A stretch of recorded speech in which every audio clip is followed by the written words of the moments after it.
Hello, everybody. Welcome to another edition of SacTown Movie Buffs. Once again, I'm Kier, and this is Jason. And today we are back doing the second half of our top 10 films of 2011. If you've been watching and you've been paying attention, we started with our bottom half, which was number 10 through number 6. So this will be number 5 through number 1. And then, did you have some honorable mentions to talk about, or? Oh no, not this time. Not this time. All right, well, and then we won't do honorable mentions, but we will do our challenge films for 2012. So you definitely want to stick around to the end of the show for that as well. Well, I say without further ado, we just kind of get right into it, man. So we're going to start off with your number 5 film of 2011, which is going to be The Interrupters. Yep, The Interrupters. This is a really amazing documentary by one of my favorite documentary filmmakers, Steve James. He made Hoop Dreams.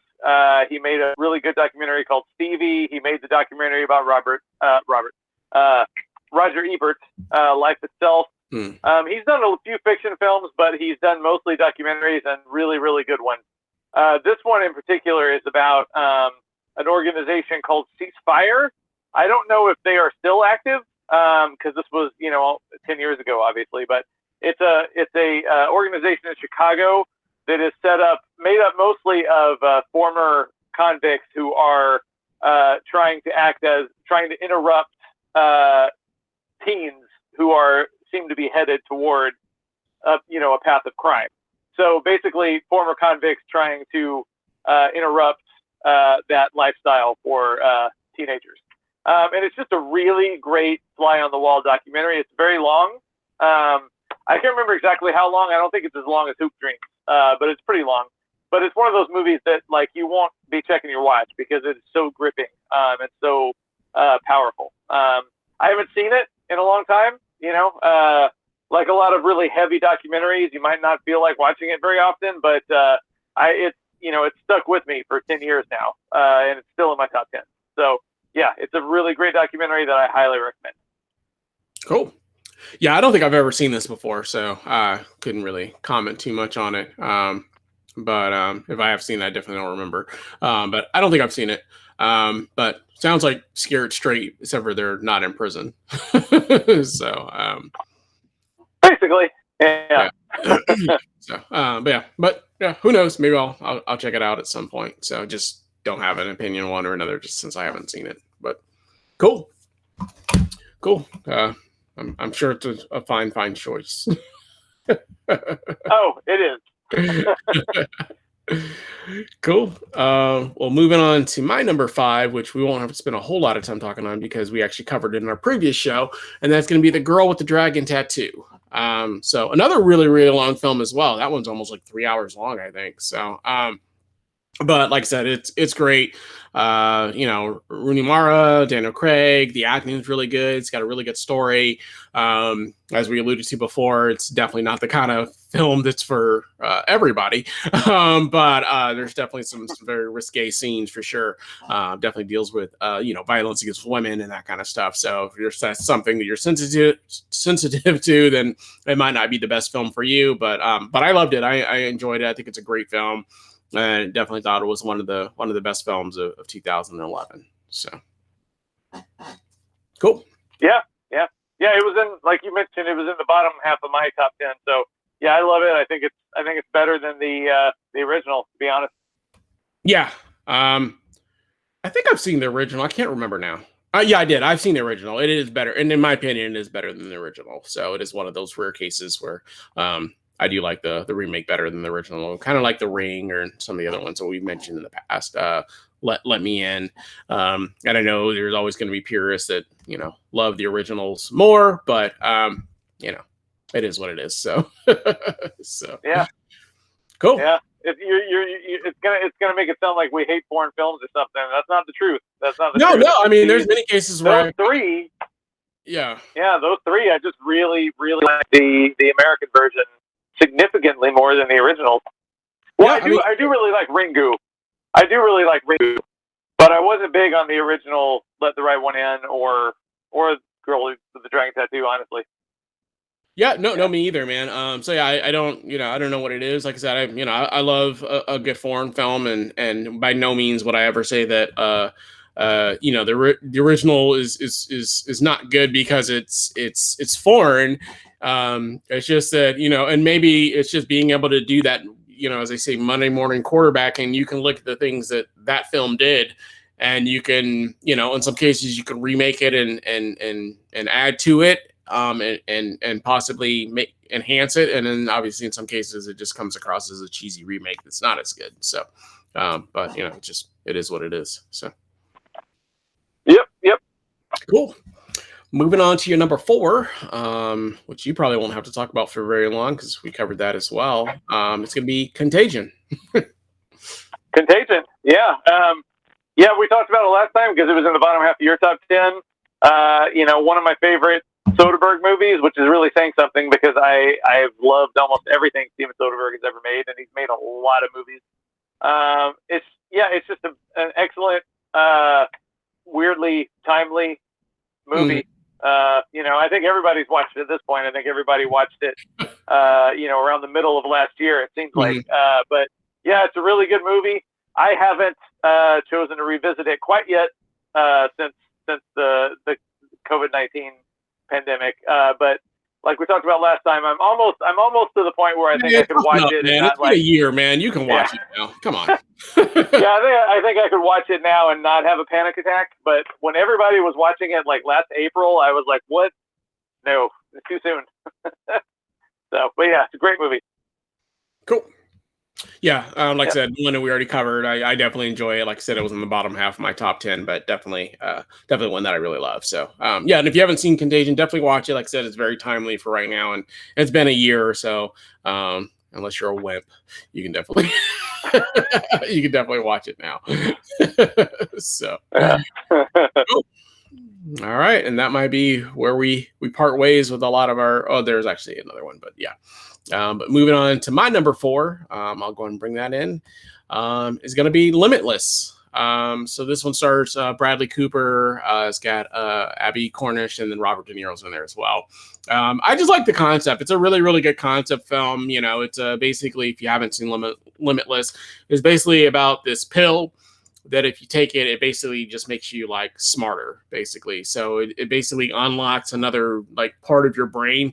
So you can basically remember almost anything, like from your childhood. You can remember like a book that you might have just glanced at like, 10 years ago. You'll be able to remember everything on that book word for word. You could, pretty much learn a foreign language like in a couple days. You just become like the superstar. But of course, there's also drawbacks because people get addicted to the pills, and then when you run out of the pills, your body, it does something to your body, like the withdrawal effect of it. But I just enjoyed it. I think it's great. It's got some comedy. It's a good drama. It has a little bit of action in it as well. And like I said, it's just a really, really good, cool, fun concept film about, anybody could take this pill. Obviously, it helps if you already are somewhat intelligent to begin with, but even like, like this, there's a scene where like this like drug dealer scumlord takes the pill and he becomes super smart, and you know what I mean, and he's outwitting like Bradley Cooper's character, because he's not on the pill at that time. And so he's basically smarter than him, at this point, so it is very interesting. So like I said, it's one that I've always enjoyed. I haven't seen it in a few years. I did watch it, I don't know, maybe 5 or 6 years ago, but definitely one that I'll probably revisit in the near future because I really, really enjoyed it. So that is my number 4, Limitless. Cool. Yeah, I do like the concept. The concept's cool.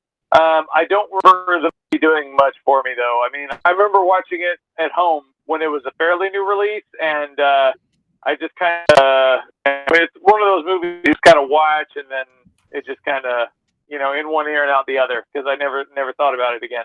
But I mean, I do like, sorry, I do like the concept. It sounds actually, now that you mention it, it sounds kind of like Project Power, except Basically, maybe yeah, slightly without the more realistic. superpowers, Yeah, basically, yeah, without the superpowers, yeah, pretty much similar, same yeah, thing, kind of a pill that enhances you or whatever. And actually, in some ways, it does. I mean, Project Power was more, like you said, they get superpowers, they don't know what it's going to do, they can set themselves on fire. Whereas, this one, it does enhance them because, like there's a scene where he's getting ready to get mugged in like a subway, and he was just like, do I even know how to fight? And then he just like remembers watching like martial art movies on television and can like replicate the movies or whatever, replicate the moves that he saw on television just from watching the moves without having any kind of formal martial arts training. So it is kind of in that it definitely will enhance you. Like you could probably take it and, all of a sudden you could fly a plane just because you've seen it done on television or something like that. So, yeah. Well, I mean, of course, I don't need to take it,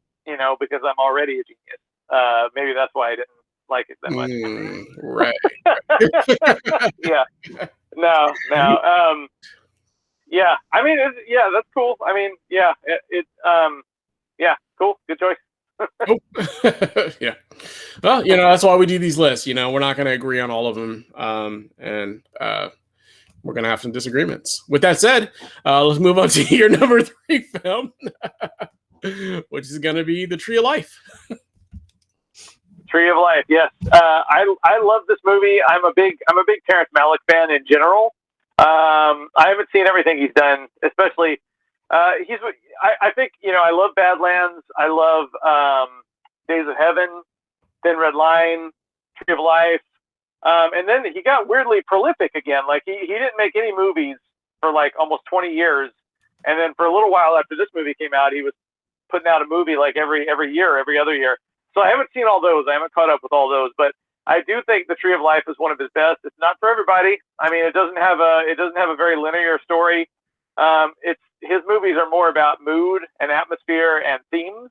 In this one, the theme is definitely like a father-son theme running through it, but it's also just got that Terrence Malick like kind of dreamy narration with just it's a movie that you ruminate on, not necessarily watch for the story or anything like that. But it's a beautiful, beautiful, beautiful movie, and I love it. It's not for everybody, but if you love it, then you really love it.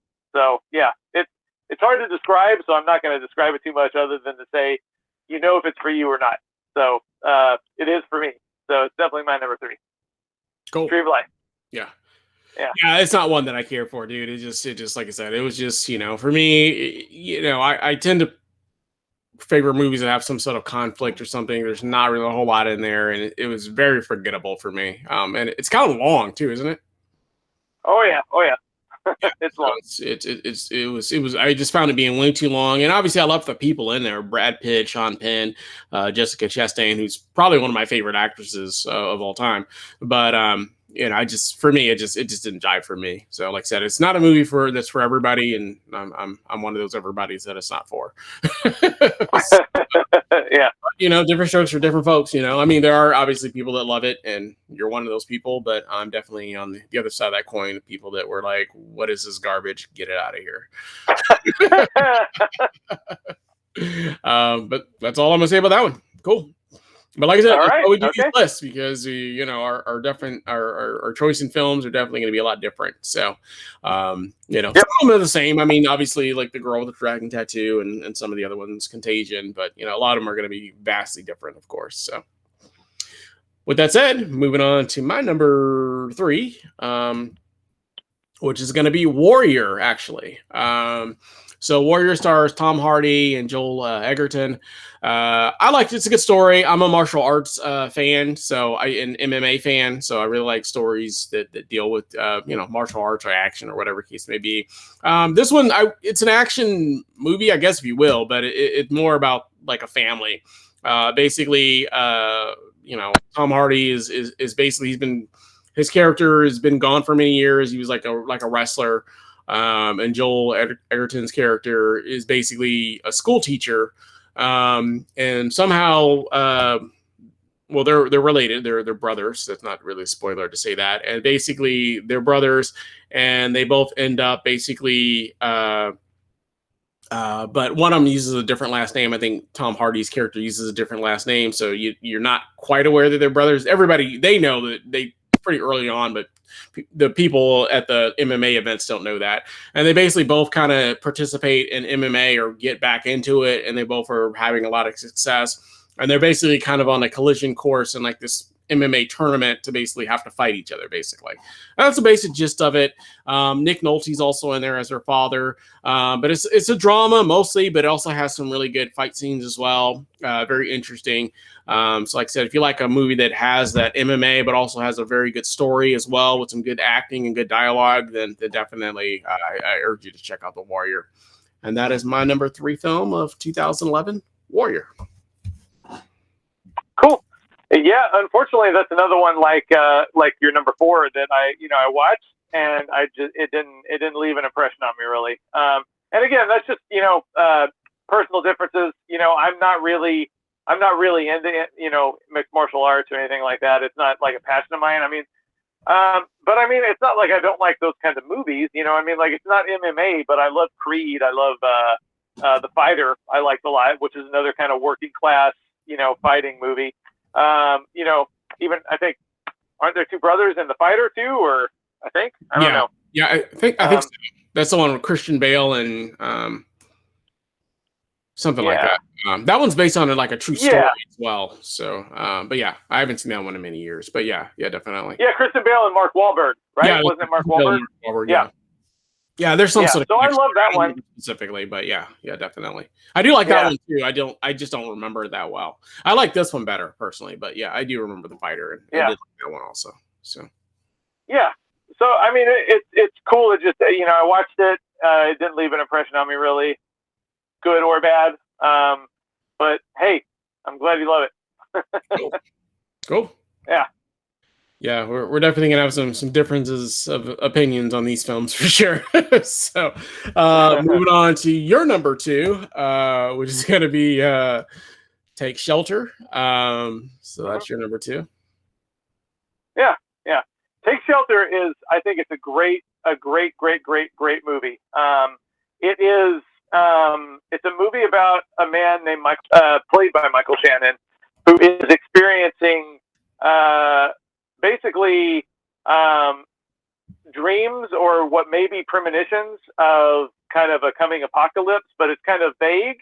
But he's getting these feelings of that the world is about to end or some kind of great storm is about to come. And the whole movie, for the entire movie, you don't know for sure whether he's really having these visions and premonitions or if he's losing his mind. And he doesn't know this either. He doesn't know whether they're real or whether he's losing his mind. But something's telling him to build a shelter for his family. But again, like his mother has mental illness, so he's fully aware that it might be mental illness. And I think this movie is it's almost a horror film, psychological horror, but not really. It's primarily a drama with like tinges of horror. But Michael Shannon is fantastic in this movie. It's the movie that kind of, I mean, he had always been in stuff before that. He was one of those guys that you always recognized. But this movie kind of kicked off like a really big period for him as an actor. It's the movie that put Jessica Chastain on the map the same year as The Tree of Life. I had never seen her in anything before this movie, and to me, I still think it's her best performance in this movie. And it's also Jeff Nichols's, not his first movie as a director, but he directed Mud after this, Loving, Midnight Special, a lot of really cool movies. So it was basically a beginning point for a lot of really interesting phases and careers for this movie. But I also just think it's a really incredible drama. It's really unsettling, but also really moving because you're kind of, you think this guy, I mean, Michael Shannon, he always gets cast as these characters who look like they're about to lose their mind. So the whole movie, you're a little unsettled by his behavior, but you also still care for him. Like you never cross the point where you lose sympathy for him. So I just think it's a really fascinating, interesting movie. And I know the ending, a lot of people don't like the ending. I think the ending is what makes it amazing. So yeah, that's one of my favorite movies for sure. Take Shelter. Cool. Yeah, it's the one that I didn't really care for. It just kind of was forgettable for me. I didn't really care for it. And that director, I don't know a whole lot of his movies, so I know I didn't like the Midnight Special either. So I like Mud. Mud I loved, but most of his films just were he's kind of hit or miss for me. I didn't care for it personally. So I like Michael Shannon. I love again Jessica Chastain's in this one too. But yeah, this just wasn't one that did anything for me one way or another. So. But cool. So glad you enjoyed it, man. But yeah, it's definitely one that I guess either you love it or you don't, and I don't. So, but yeah, Whatever. good stuff. Good stuff. Cool. Yeah. Oh, I know it's good stuff. All right. Well, moving on to my number two. Which is going to be actually going to be Rise of the Planet of the Apes. One that I really, really enjoy. I've seen a lot of the Planet of the Apes films, and I can't say that I've ever was huge on those ones. What I liked about this one is it kind of gave you like the before story of the Planet of the Apes before they basically took over. If you know the story of the Planet of the Apes, this is basically before they became super intelligent and could talk and that kind of stuff. So you kind of got a glimpse of what that was all about. And that experience is they were basically being tested on, giving like these different types of injections that were basically kind of making them smarter. And then obviously they got too smart. So I really enjoyed it. James Franco's in there. He's really good.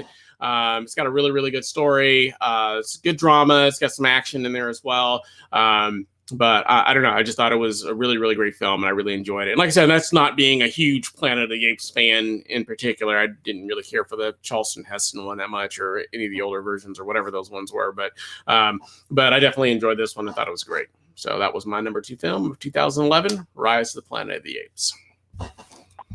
Cool. Yeah, I love the Charlton Heston one. And was this the first of the new ones, or was it the second? I thought it was the first, unless I'm mistaken. I could be wrong. I'm not sure. I haven't seen it in many years, so I could be wrong. So, yeah,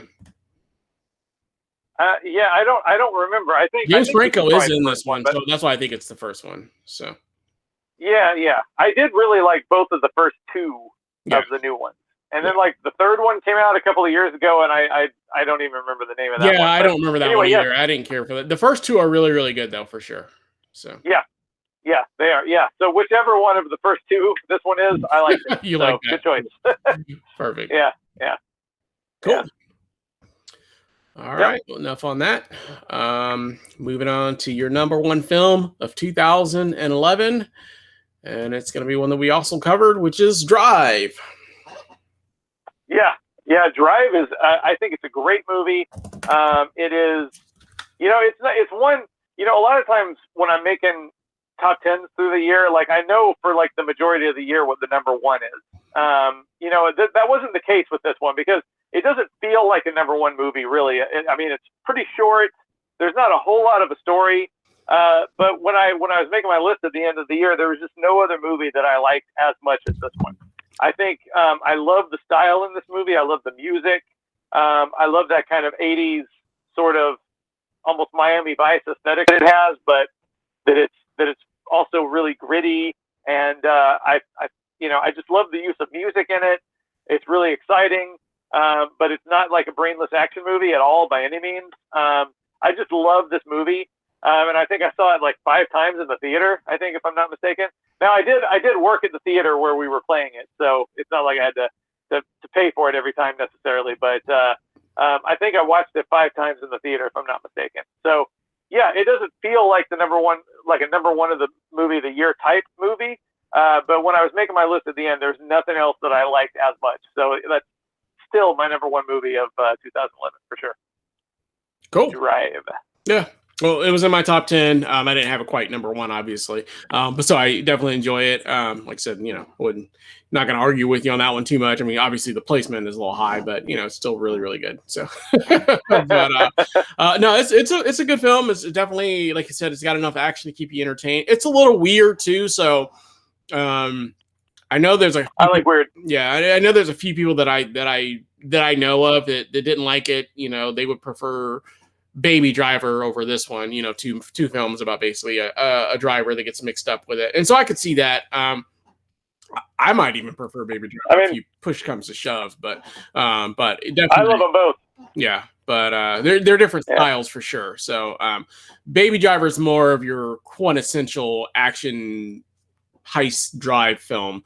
This one has all those elements, but it's definitely more drama, if you will, more story, with a lot of good action sequences in there as well. So but both are really, really good. So yeah, but definitely, there are some people that fall on one side or the other as far as those go, but good choice. So definitely, like I said, definitely it's in my top 10. So any film in my top 10, if you have it number 1 and I have it number 7 or whatever it was, it doesn't make that big of a difference to me. It's definitely good. I mean, even if it's not in my top 10, even if it's just in my honorable mention, it's still really, really high up there. So so cool. Yeah, definitely one that I love and enjoy and also own. So awesome.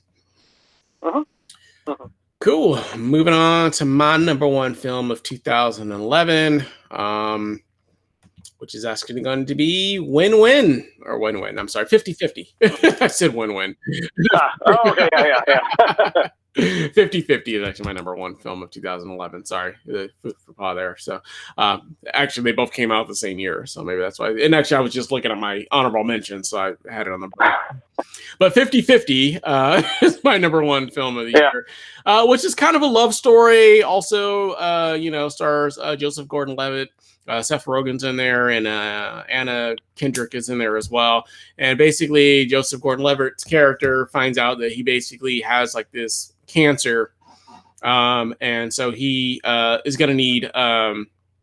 It's like a really, really rare kind of cancer, so he's going to need basically a surgery. And there's basically because it's kind of like in his spine or something of that nature, and there's basically a 50-50 chance that he's actually going to live after the surgery, after the procedure. So he doesn't know whether he's actually going to live or die.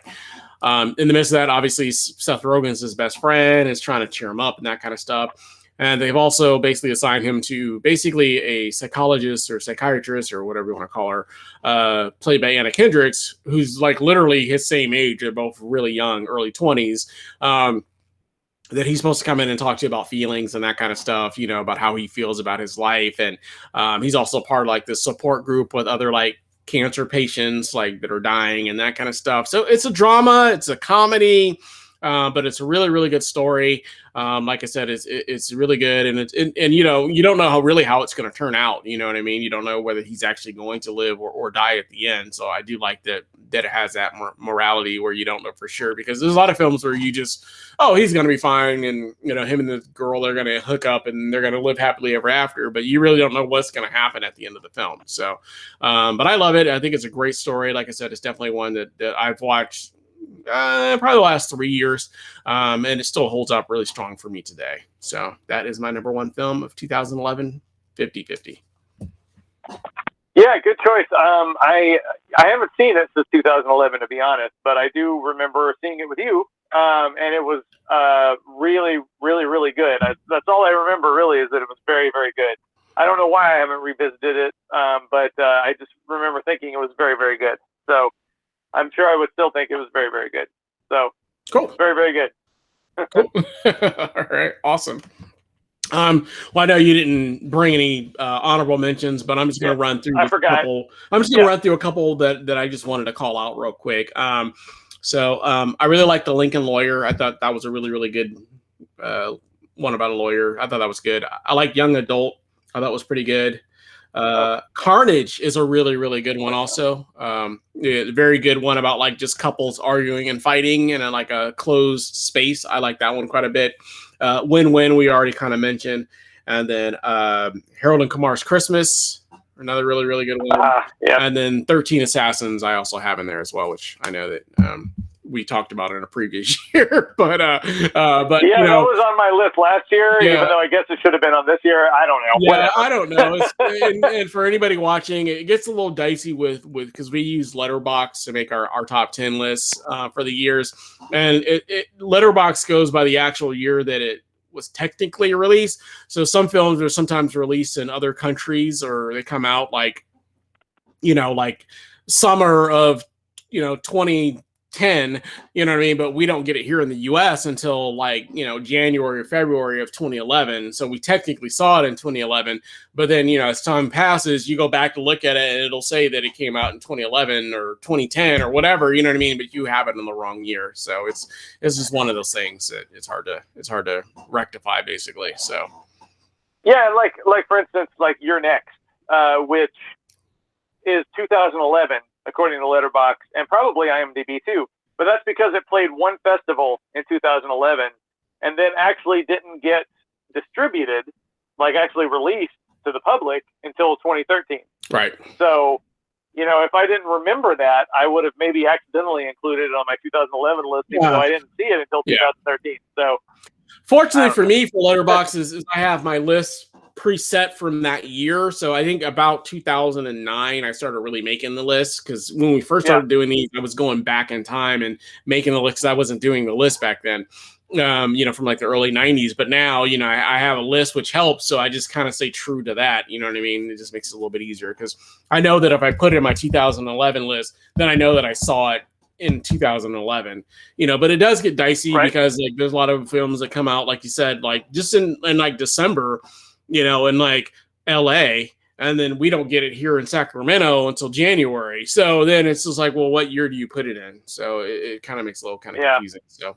so if you're watching and you're like, no way, that's in, but that's because that's some explanation as to why. So cool. Ultimately, it doesn't really matter all that much. No, it doesn't matter all that much. Yeah, but whatever. But just I know there's some purists that'll be like, well, technically that came out in so, but cool.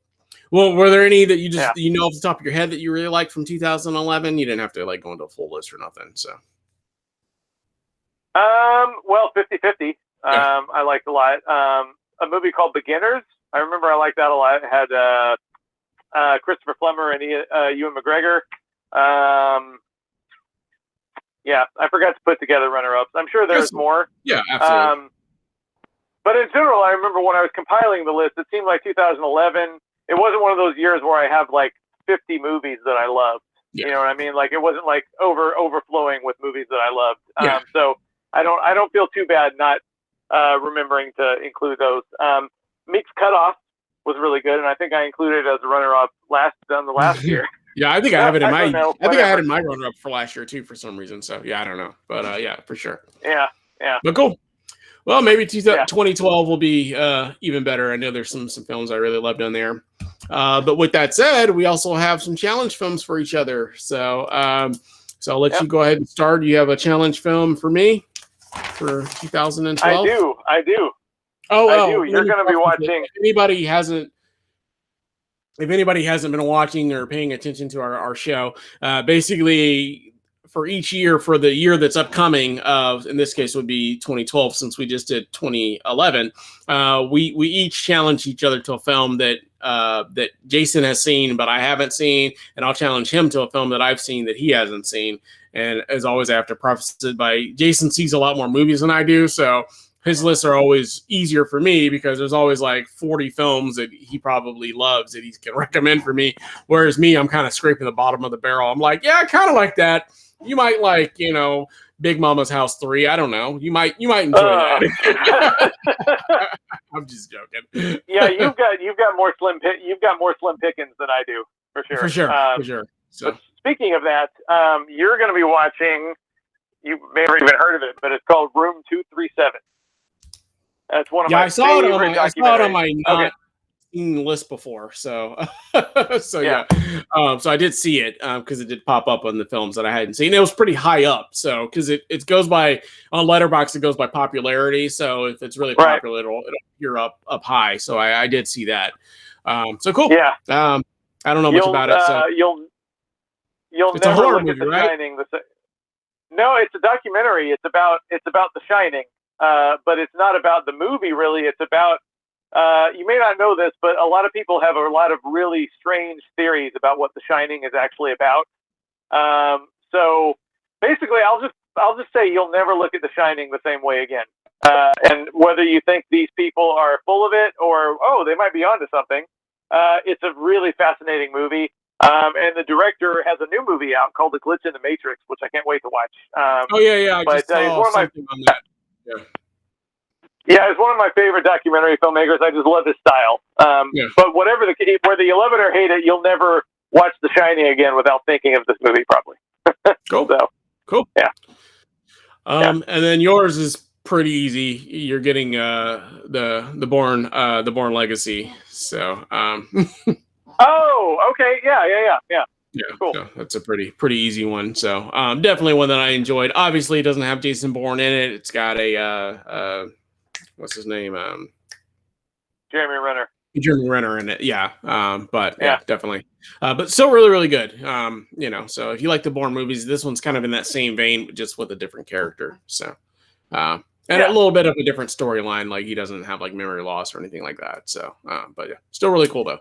So yeah, I remember it got really panned when it came out, but I've heard a lot of people say it was kind of unfair that it got panned. It was, yeah, I feel like it got panned mostly just because it didn't star. Because a lot of people immediately were like, "What? It doesn't have Jason Bourne? Like that's dumb." So a lot of people were immediately checked out before they even gave it a shot. I went into it kind of with a little apprehensive as well because of that, but I think if you go into it with an open mind, it's no more. I'm not saying it's better than all the Bourne movies, but I think it's in the same line with them, kind of. You know what I mean? So yeah.